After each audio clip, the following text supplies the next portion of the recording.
Okay, so I named my speech The Real Victims of Lying, and you'll find out why later.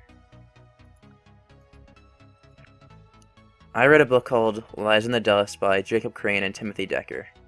It's about the Salem witch trials, and basically people who were thought to be witches would be sent to trials and were killed if decided guilty.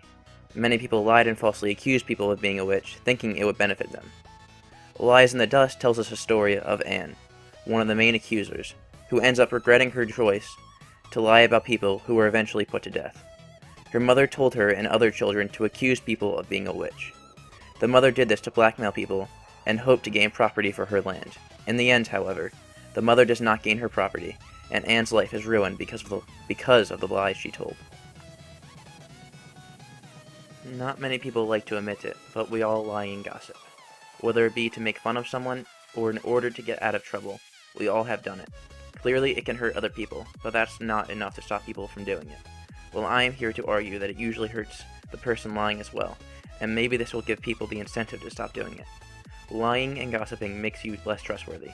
It often backfires and ruins relationships. It is also shown that people that lie and gossip often have more stress and think less of themselves, causing lower self-esteem. It is known that lying and gossiping will hurt other people, but Jacob Crane's Lies in the Dust shows us it will end up hurting you as well. Lying is done because people believe they will benefit from it, but usually the opposite happens. The statement above holds true for most circumstances. People lie because they believe they will benefit from it, or at least believe the outcome of lying is better than the outcome of not lying. The picture on the left represents a child lying to his mother in hope to get out of trouble. The picture on the right represents a politician lying to control public opinion. If the kid gets caught lying, he would lose trust from his parents and therefore be granted less privileges. A similar thing would happen to the politician, although not many people trust politicians today anyway. This is because politicians and government officials have been known to lie in the past, believing it would help them, but it ended up hurting the system as a whole, and they have lost public trust. In this picture, the children were forced to lie because the mother told them to in hope that she would benefit from it. This photo shows the children lying at a trial in order to condemn the woman of being a witch. At this point, the children and the mother point fingers at the innocent woman and condemn her of being a witch. The mother believes she would gain property if the woman were to be killed. And you can kind of see that the children don't really want to lie, and the mother is really the one that's forcing them to do it, but they all end up paying the price for it, and I'll explain how later. Okay, this picture shows the effects of the lies that were told by Anne and her mother. Many people were killed in spite of the lies, and the accusers never gained a thing from it besides guilt. The picture shows a bunch of people hanging on a pole. It doesn't look graphic, but it's supposed to represent people being hanged and executed for being accused of a witch. This shows the effects of the lies that were told at the trials.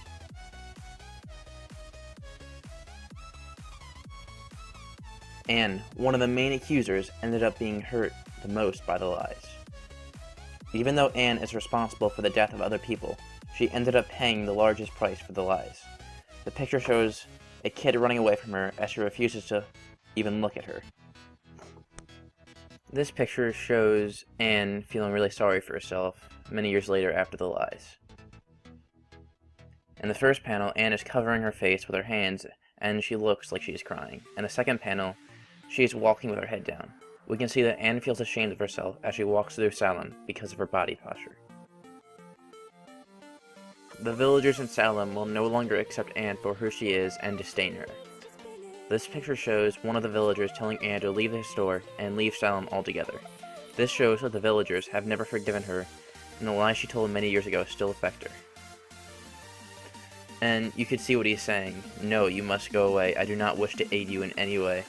It's really a shame because everybody hates her, and she kind of hates herself too, and it's all because of the lies she told like 20 years ago, and her life's ruined now, so it's a real shame.